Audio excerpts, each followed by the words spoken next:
Alright, so this will be question 4 of your tutorial.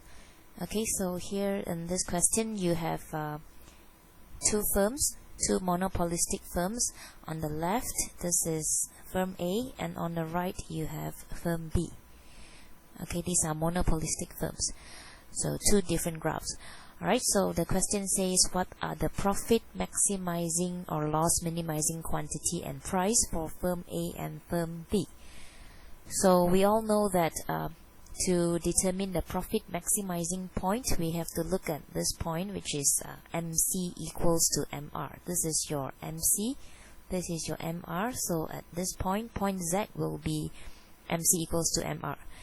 Okay, so at this point, we can see that Q1 is the profit maximizing quantity. Okay, but if you want to determine the profit maximizing price, remember you cannot look at P2. Okay, although it's MC equals to MR, but the MR does not show the profit maximizing price. Okay, so P2 is not the profit maximizing price. And to determine the correct profit maximizing price, you have to look at the same point. It's still at MC equals to MR here, but now you have to look up. You have to go upwards and look at the demand curve. Okay, so once you reach the demand curve, you look at the y-axis. This P1 is your profit maximizing price. Okay, so a lot of students will make mistakes whereby they determine MC equals to MR and they will think that P2 is the profit maximizing price, but actually the profit maximizing price is shown along the demand curve. Okay, so once you get this point, you have to go up until you reach the demand curve and you look at the y-axis.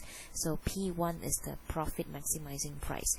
Okay, so the answer for firm A, profit maximizing point, this is P1, the price. Q1 will be the profit maximizing quantity.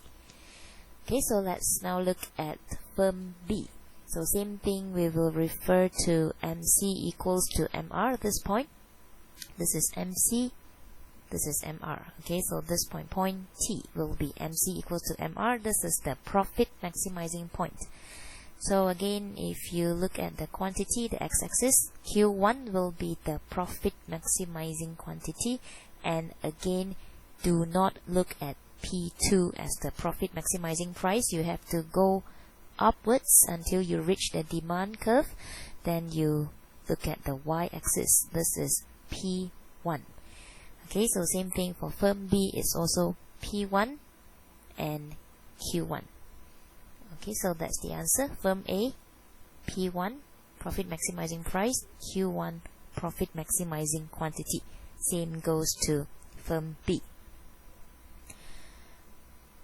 Okay, so part 2, what is the status of both the firms?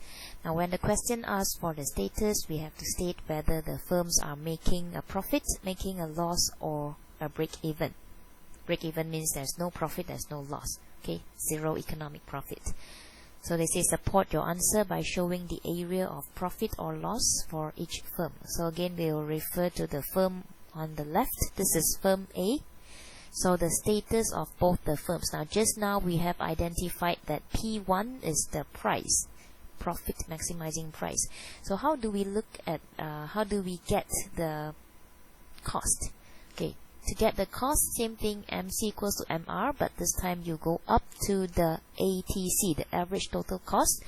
You look at the y-axis. Yeah, this point W, this one is the cost. Okay, so it's at MC equals to MR. If you look at demand curve, it shows you the price. If you look at the ATC, it shows you the cost. Okay, so since the price is higher than the cost, so we know that firm A is making economic profits. So this area, this shaded area, P1, W, Y, and X, this is the area of the profits. And for firm B, okay, let's look at the condition for firm B. The demand curve shows the price at P1. And same thing, if we want to get the cost, we have to go up until we reach the ATC. So we have to look at point R. So let's go up and we look at the y-axis. Okay, this will be the cost. Alright, again I'm repeating, MC equals to MR, demand curve shows you the price, ATC shows you the cost. Okay, so this point V is the cost. So this time you can see that this firm, now the cost is higher than the price. The price is at this level, cost is at a higher level. So when cost is greater than price, we know that the firm is making losses. Yeah, so this shaded area, V, P1, S, R. This will be the loss area. Okay, so the answer, firm A is making economic profits, profit area, P1, W, Y, X. Firm B is making economic losses, loss area, V, P1, S, R. So part 3, explain what will happen to the profit or loss in the long run for both the firms. Now just now in the first part we say that these are two monopolistic firms. Monopolistic firms in the long run. Okay, so currently in the short run, this firm A is making economic profits while firm B is making economic losses. But in the long run, all monopolistic firms, by right, they should achieve zero economic profit. That means they will break even in the long run. This is due to easy entry and exit. Any firms can easily enter to the market. Okay, so both firms are expected to earn normal profits. Normal profits means zero economic profits. Okay, so zero economic profits in the long run since they are monopolistic firms. This is due to easy entry and exit. Okay, so this is the question on monopolistic competition.